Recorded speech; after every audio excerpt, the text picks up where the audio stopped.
আমাদের আগের ব্লগে আপনাদেরকে ঘুরে দেখিয়েছি দীঘার জগন্নাথ মন্দির, শেয়ার করেছি তার সম্পূর্ণ ডিটেলস। যদি কেউ না দেখে থাকেন অবশ্যই ভিডিওটা দেখে নেবেন, আমি লিঙ্কটা ডেসক্রিপশন বক্সে দিয়ে দেবো।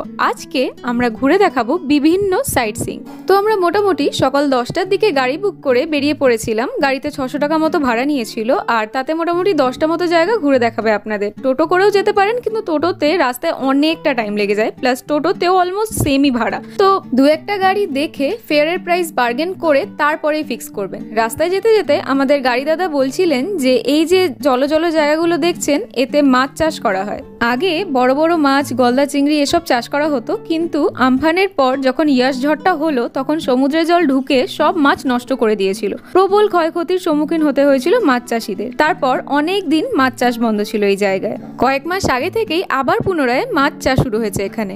এই যে নদীর মতো লাইনগুলো গেছে দেখতে পাচ্ছেন, জোয়ার এসেছে বলে এগুলোতে জল ঢুকেছে। যখন জোয়ার চলে যায় তখন আবার এই জায়গাগুলো শুকনো হয়ে যায়। তো প্রথমেই আমরা চলে এসেছি নাইকালী মায়ের মন্দির দর্শন করতে। প্রায় 350 বছর পুরনো এই নাইকালী মায়ের মন্দিরটি কলকাতা থেকে আসার পথে দীঘা গেট পার করে বাম দিকে শঙ্করপুর যাওয়ার রাস্তায় নাইকালী ব্রিজের পাশে অবস্থিত। তো রোদ, বাপরে, এই যে মন্দিরটা, এখানে দারুণ করে ভোগ পাওয়া যায়। এবারে আমরা আর ভোগ খাবো না, আমরা খেয়ে বেরিয়েছি অলরেডি হোটেল থেকে। তো আগেবারে ভোগ খেয়েছিলাম, খুব ভালো, তাই না মাম? বলো, ভোগটা কত করে যেন কুপন নিয়েছিল? 70, হ্যাঁ 60-70 টাকা, এক্সাক্ট মনে পড়ছে না। আর এবার বেড়েছে কিনা জানি না, 70। তো এবার আর খাবো না ভোগ, জাস্ট দর্শন করবো। তৈরি হচ্ছে আরো কিছু, সুন্দর হচ্ছে জায়গাটা, দেখার মতন হবে। হ্যাঁ, আজ থেকে বছর 2 বছর পর তারপরে আরো বেশি কিছু হবে। মূলত জেলে মাঝিরা গভীর সমুদ্রে মাছ ধরতে যাওয়ার আগে এই মায়ের পুজো দিয়ে তবেই যান। নাইকালী মা মানে মা হলো নৌকাকালী। নাই শব্দের অর্থ হলো নৌকা। আজ থেকে 300-350 বছর আগে এই মন্দিরটির চারপাশে ছিল জঙ্গলে ঘেরা। এই যে এখানে ভোগ পাওয়া যায়, এই যে এই রুমটা, এই যে এখান থেকে ঢুকলে পরে কুপন কেটে ভোগ খেতে পারবেন বসে। আর এখানে ডালা বিক্রিও হচ্ছে, ডালা মানে ওই পুজোর মিষ্টি বিক্রি হচ্ছে, সেগুলো কিনতে পারেন। এই যে এখানে ভেতরে ভোগ খাওয়ানো হয়, আমরা খেয়েছি আগেবারে, খুব সুন্দর ভোগটা, খুব ভালো। কথিত আছে এই অঞ্চলের এক পণ্ডা বংশের ব্রাহ্মণকে মা স্বপ্ন দেন যে মা এই অঞ্চলে একটা উঁচু ঢিপিতে বিরাজ করছেন। সেই ব্রাহ্মণ খুঁজতে খুঁজতে এসে দেখেন মা এক বিচিত্র রূপে এই স্থানে এক নৌকার ওপর বিরাজ করছেন। তখন সেই ব্রাহ্মণ মাকে এই স্থানে প্রতিষ্ঠা করেন। সত্যি কথা বলতে ভেবেছিলাম এবারে পুজো দেবো না, কারণ এর আগে বহুবার গেছি আর প্রত্যেকবারই পুজো দিয়েছি। কিন্তু ওই যে মায়ের ইচ্ছা না থাকলে যে কিছুই হয় না, সেটার প্রমাণ আমরা পুজো দিয়ে, ডালা কিনে পুজো দিয়ে তারপরেই ফিরেছি। ভেবেছিলাম দর্শন সেরেই ফিরে যাব, কিন্তু কিভাবে যেন কোইন্সিডেন্টালি অদ্ভুতভাবে ডালা কেনাও হয়ে গেল, পুজো দেওয়াও হয়ে গেল, আর মায়ের দর্শন তো করলামই। আর সত্যি কথা বলতে পুজোটা দিয়ে খুবই ভালো লাগছিল, মনে খুব একটা অদ্ভুত শান্তি উপলব্ধি করতে পারছিলাম। তো ব্যাস, দর্শন সেরে পুজো দিয়ে আমাদের গাড়িও চলে এসেছে। আমরা গাড়িতে আবার চেপে বসলাম। এইবার আমরা চলে যাচ্ছি আমাদের নেক্সট ডেস্টিনেশনের দিকে। টুরিস্ট স্পট বা ডেস্টিনেশনগুলো তো ভালো বটেই, কিন্তু জার্নিটাও ভীষণ সুন্দর। গাড়িটা কখনো জঙ্গলের মধ্যে দিয়ে যাচ্ছে, আবার কখনো সমুদ্রের পাড় দিয়ে। কি যে ভালো লাগছিল না, সেটা বলেই বোঝানো যাবে না। দেখতে দেখতেই আমরা পৌঁছে গেলাম আমাদের নেক্সট ডেস্টিনেশনে। আমরা এখন যাচ্ছি, এবং কত নয়নতারা দেখো, সাদা হয়ে আছে। এখানে প্রচুর নয়নতারা গাছ সব জায়গায়। তো আমরা এখন যাচ্ছি কোথায় মম? মন্দারমণি। এসছি বহুবার এর আগেও, তবে এই ব্রিজটা হ্যাঁ আলাদা, অন্য ব্রিজ, আমরা অন্য ব্রিজ দিয়ে এসছি। যাই হোক, ব্রিজটা তো সেই নিয়ে দিয়ে সেমই। দেখা যাচ্ছে এখান থেকে সমুদ্রটা। স্যান্ড বিচ দেখলে মনটা কিরকম একটা হয়ে যায়। টিফিন খেতে পারবেন, দোকান আছে। হ্যাঁ, আমরা অন্যটাতে এসেছিলাম, বাট হ্যাঁ Mandarmani is my all time favourite, যতবার আসি ভালো লাগে। এই হলো বিচ, আমরা যাবো এখানে। জলে পা ভেজাতেই হবে, ভেজাতেই হবে। ঠিক আছে, ক্যামেরা এতটাই, তবে দেখি ওখানে কি স্কোপ হলে করবো, নাহলে পা ভিজিয়ে রিটার্ন করবো। মন্দারমণি বিচটা ভালো লাগার আরেকটা কারণ কি মম বলো? এই তো পুরাবে তুমি। হ্যাঁ, এখানে প্রচুর শেলস পাওয়া যায়, প্রচুর। দীঘাতে যত না শেলস পাওয়া যাচ্ছে, দেখুন ছোট ছোট কি সুন্দর ডিজাইনের শেলস সব। তো শেলস তো করাবোই, আর একবার শেল করানো শুরু হলে ক্যামেরাটা আর হাত দিতে পারবো না, হাতটা নোংরা হয়ে যায়। আবার ধুয়ে টুয়ে আবার তারপরে হাত দিতে পারবো পুরো। হ্যাঁ, বাটি শেল রয়েছে, পুরীর 3-4 বাটি, দীঘার 2 বাটি। তো শেল কুড়োবো, শেল কুড়োতেই হবে। আমি কৌটো নিয়ে এসেছি শেল করানোর জন্য, আমি দেখাবো আপনাদেরকে কৌটোটা। হ্যাঁ মাম, কি বলছো? তোমার কমপ্লেন গুলো একটু শুনি। প্রত্যেকবার আসবে আর এত এত নিয়ে পুরো শোকেস ভরে গেছে। ভরুক, শেল দিয়ে আমি শোকেস ভরবো। এখনো তো কিছুটা ঢোকেনি, পড়ার টেবিলেই গড়াচ্ছে। হ্যাঁ, এই কত সুন্দর সুন্দর শেল, লোভ সামলানো যায় শেল দেখে। এই দেখুন খালি খালি পড়ে আছে শেলগুলো। আহারে তুলি, আমার যে কি ভালো লাগে। আউট অফ ফোকাস যাচ্ছে কিনা বুঝতে পারছি না। যাই হোক, একটা শেল পেয়েছি, শেলটাকে ধুয়ে ওটার মধ্যে ভরবো। আর একটা আছে, একটু ছোট, ঠিক আছে। এই যে এখানে এক্ষুনি একটা কাঁকড়া বেরিয়েছিল, ঢুকে গেল। অজস্র ক্র্যাব হোলস। যেরকম টাইমে এসেছি জলটা নেমে গেছে একটু, বাট ঠিক হ্যাঁ। কি যাচ্ছে? জল, হ্যাঁ যাচ্ছে তো। এই তো ফচফচ করতে করতে যাবো এখান দিয়ে। এই চলো তো। এই এটা কি হাঁটছে? ধরে মমের মাথায় বসাবো। বিচে একটু হাঁটু অবধি ডোবাবো, ক্যামেরাটা বন্ধ করব। তার আগে একটা জিনিস চোখে পড়েছে আমার, একটা ট্রেজার। এই দেখুন, একে তো নিতেই হবে। প্রজাপতি মম মনে হচ্ছে। সাগরের আওয়াজটা আসুক আসুক। এত দূর উঠছে না, একটু কমে গেছে এটা। আমি ভাবলাম রেকর্ডিং করবো না, সাহস পাচ্ছিলাম না। ঢেউয়ের মধ্যে প্রচুর পড়ে যায়, আমি প্রত্যেকবার পড়ে যাই। তো এবার ভাবলাম কি জানি বাই চান্স যদি পড়ে যায়, ক্যামেরা আমার হাত থেকে পড়ে সব অবস্থা খারাপ হয়ে যাবে। তারপরে মনে হলো এত সুন্দর সিনটা একটু ক্যাপচার করবো না, করেই নিতে সাহস করে ক্যামেরাটা বার করে ক্যাপচার করছি। এই যে ঢেউ আসছে, কমে যাচ্ছে, ঠিক আছে। স্যান্ড বিচ তো পুরো পুরি ভাইবস।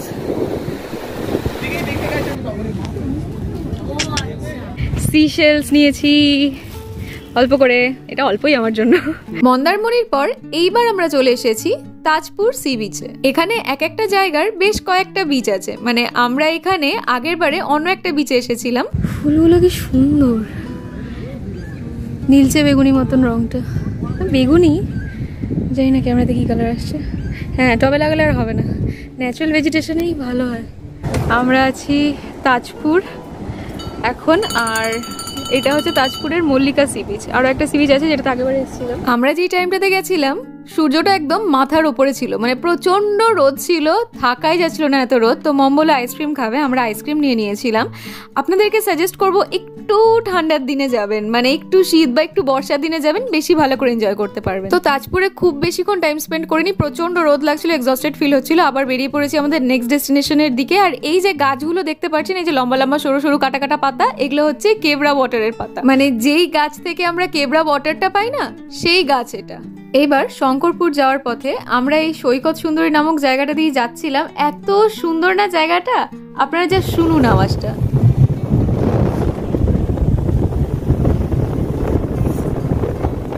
এবার আমরা চলে এসেছি শঙ্করপুরে। এখানে খুব সুন্দর একটা পার্ক আছে, ছোট্ট মতো। এখানে বসার জায়গা আছে, খাওয়ার জায়গা আছে, জাস্ট বিচের পাড়ে।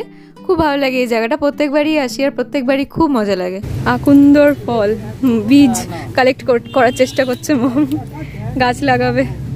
এগুলো দাঁড়িয়ে দাঁড়িয়ে সব ছবি তোলা আছে। শার্কের সব দাঁতই ছিল, ভেঙে গেছে দেখছি এখন। শার্কগুলোর সব দাঁত ছিল, আমাদের ছবি তোলা আছে শার্কের দাঁতের ভেতরে ঢুকে, মানে শার্কের মুখের ভেতরে ঢুকে। ফোকলা হয়ে গেছে, ফোকলা শার্ক। সুন্দর sitting space, Shankarpur sea beach. কচ্ছপ এই পিছের উপরে বসে আগে আমার একটা ছবি আছে। ঘাসগুলো খুব সুন্দর ছিল, এখন আর ঘাস অত দেখছি না। রোদের তাপটা একটা ভাইটাল ফ্যাক্টর। শঙ্করপুর বিচ, অনেকে স্নান করছে এখানে। আমরা বিচ মার্কেটটা একটুখানি ঘুরলাম। আর জানেন তো, কলকাতা থেকে বেশিরভাগ প্রোডাক্টস ওখানে যা বিক্রি হতে, আর আমরা ওখান থেকে কিনে নিয়ে আসি কলকাতায়। তো যাই হোক, তারপরে পেয়ারা টেয়ারা খেয়ে আমরা বেরিয়ে পড়লাম। কি ওটা সবুজগুলো কি?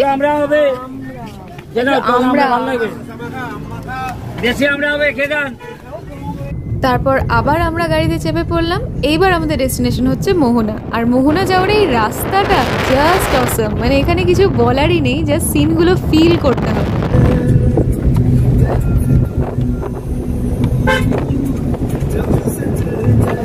এবার আমরা চলে এসেছি মোহনায়। দীঘার মোহনায় ঘুরতে আসার আইডিয়াল টাইম হলো সকালবেলা, মানে যত ভোরবেলা আসতে পারবেন তত সুন্দর দেখতে পারবেন এখানে সবকিছু। সকালে আসলে পরে খুব ভালো হয়। এটার একটা অনেক বড় রিজন এটা যে ফিশ মার্কেটটা কিন্তু সকালে পুরো খোলা থাকে, দুপুরবেলার দিকে অনেকটা বন্ধ হয়ে যায়, অনেকটাই বন্ধ হয়ে যায়, কয়েকটা দোকান থাকে। সকালবেলা আসলে একদম ফ্রেশ মাছ দেখতে পাবেন।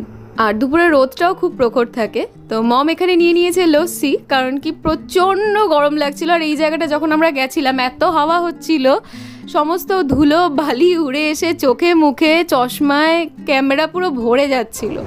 ও এই হলো মোহনা, প্রচণ্ড হাওয়া হচ্ছে। একটু আগেই জোয়ার হয়েছিল, এই যেগুলো দিয়ে হাঁটছি এখন সেই জায়গাগুলো পুরো জলে কভার হয়েছিল।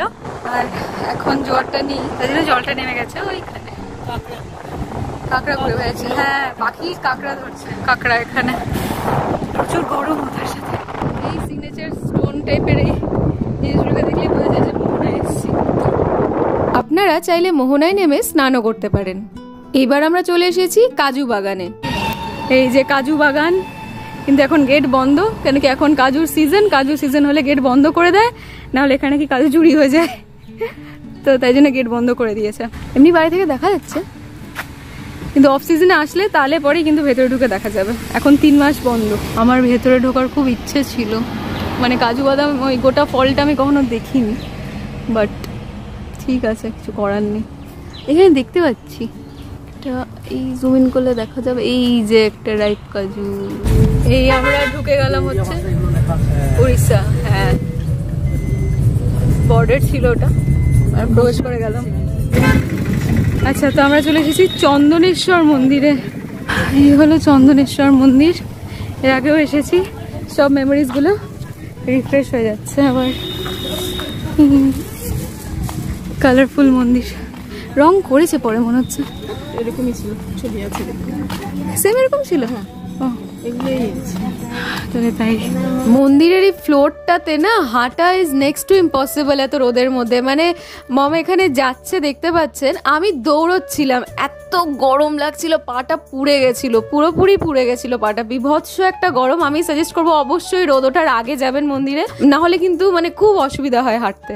খুব সুন্দর পুরো মন্দিরটা। আর ভারতবর্ষের একমাত্র এই মন্দিরেই মহাদেবকে সন্ধ্যের সময় অন্নভোগ অর্পণ করা হয়। মহাদেব এখানে মাটি থেকে 18 ফুট নিচে বিরাজমান। মন্দিরটি ভালো করে লক্ষ্য করলে দেখা যাবে মন্দিরটির কারুকার্য উড়িষ্যার মন্দিরের আদলে তৈরি। এছাড়াও এখানে রয়েছে দুর্গা মন্দির, রাধা গোবিন্দ মন্দির ও জগন্নাথ দেবের মন্দির। এই মন্দিরগুলো দুপুর বেলায় বেশ কিছুক্ষণের জন্য বন্ধ থাকে।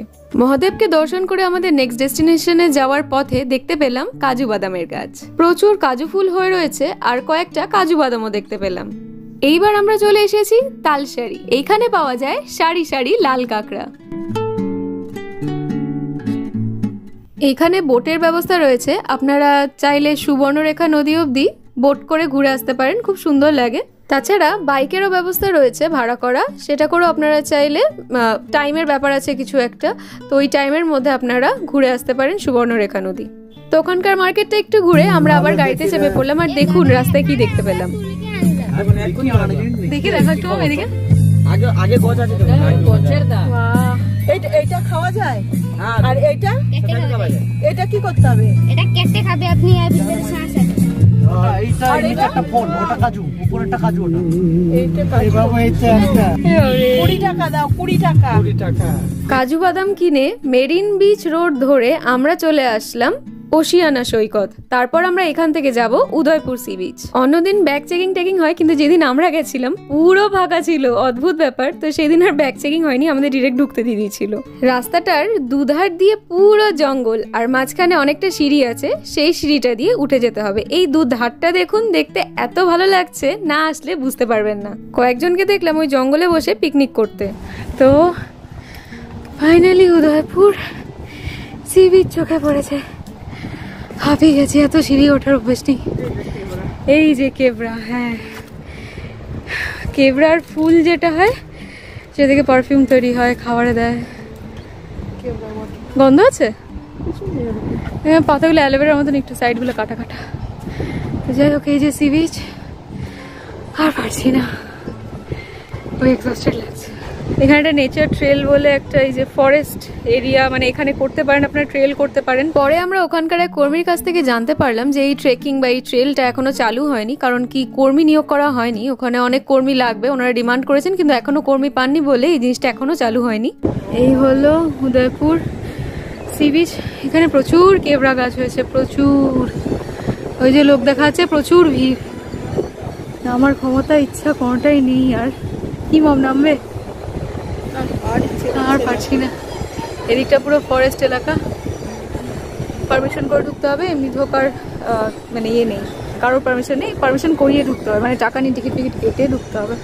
কিন্তু জঙ্গলটা দেখতে খুব সুন্দর লাগছে, দারুণ লাগছে। পেছনে জঙ্গল, মাঝখান দিয়ে হেঁটে আসতে হবে, এসে নিয়ে সামনে সাগর। আহা হা হা হা হা, পারফেক্ট। অনেকে স্নান করছে এখানেও।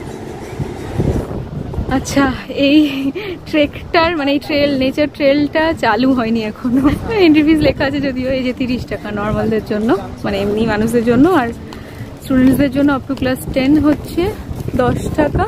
আইডেন্টিটি কার্ড ভ্যালিড দেখাতে হবে, আর 5 বছর বাচ্চা অবধি ফ্রি। কিন্তু ব্যাপার হচ্ছে চালুই হয়নি, তো কোনো লাভ নেই। তাই না, প্রচুর স্টারফিশ দেখছি রাস্তায় রাস্তায় পড়ে আছে। বুঝতে পারছি না স্টারফিশ এভাবে রাস্তায় কি করে পড়ে আছে, কেউ করায়নি। কুকুর বেড়ালেই ফেলেছে মুখে করে, আমার যা মনে হয়। তো উদয়পুর সি বিচ ঘুরে নিয়ে গাড়ি দাদা আমাদের আবার ড্রপ করে দিয়েছিল আমাদের হোটেলে। দুপুরবেলায় লাঞ্চ করে একটুখানি আরাম করে নিয়ে সন্ধ্যে থেকে আমরা আবার বেরিয়ে পড়েছিলাম একটু হাঁটতে। চলে এসেছি একটা অন্য বিচ মার্কেটে, মানে অনেকগুলোই, সব যেখান দিয়ে বিচ আছে সেখান দিয়েই মার্কেট। এটা একটু অন্য রাস্তা, যে রাস্তাতে কালকে এসেছিলাম ওই রাস্তা এটা নয়। বিচ মার্কেটটা এক্সপ্লোর করতে করতে দেখতে পেলাম খুব সুন্দর সুন্দর রিয়েলিস্টিক খেলনা, কাঠের হাতা খুন্তি, আর দারুণ দারুণ শোপিস। 1500 টাকা, শিং দিয়ে তৈরি করেছে। হুক্কা বোলগুলো কি সুন্দর, সব এটা টাস্কের মনে হচ্ছে, কি জানি টাস্ক বা শিং এটাই। তো আমরা এখন ডিনার করে কি করছি মম, দোলনা দুলছি। মম দোলনা দুলতে হেভি ভালোবাসে। তো ফাইনালি ঢুকে পড়লাম আমরা আমাদের রুমে, আর এখন কাজু বাদাম ফল খাওয়া হবে। এটাকে বলেছে ঘুরিয়ে এইভাবে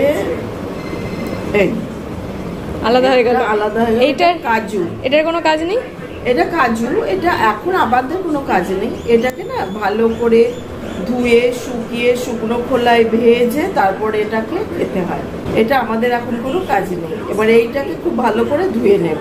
সো কাজু বাদামের ওপরের কাজুর মতন দেখতে যে গ্রে কালারের পার্টটা, সেটাকে বাদ রেখে এবার নিচের ফলটাকে খুব ভালো করে ধুয়ে ছোট্ট ছোট্ট করে টুকরো করে নিতে হবে, আর তারপর তার উপরে একটু লবণ ছড়িয়েই খেতে হবে। কারণ কি এটা মিষ্টি ঠিকই, কিন্তু খুবই কষ্টা, মানে একদম গলায় জিভে টিভে ধরে যায় কষ্টা। তো ওই জন্য লবণ দিয়ে খেলে কষ্টটা একটু কম মনে হতে পারে। দীঘায় এতবার গেছি কিন্তু এই কাজু বাদামের ফলটা প্রথম খাচ্ছি। আর আমরা যখনই যেখানেই ট্রাভেল করি আমাদের একটা ছোট কিট থাকে, যার মধ্যে আমরা সিজার, নাইফ, যাবতীয় ছোট ছোট জিনিস, সুতো এগুলো নিয়ে যাই। টুক করে কোনো এমার্জেন্সি যদি পড়ে যায় সেক্ষেত্রে আমরা কাজে লাগাতে পারবো। তো দেখুন নাইফটা এখানে কাজে লেগে গেল।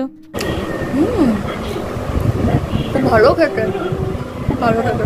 তো আজকের ব্লগ এই পর্যন্তই। নেক্সট আসতে চলেছে ওল্ড দীঘার ট্যুরের ব্লগ। অবশ্যই চোখ রাখুন আমাদের চ্যানেল মমস কুকবুকে। Thanks for watching.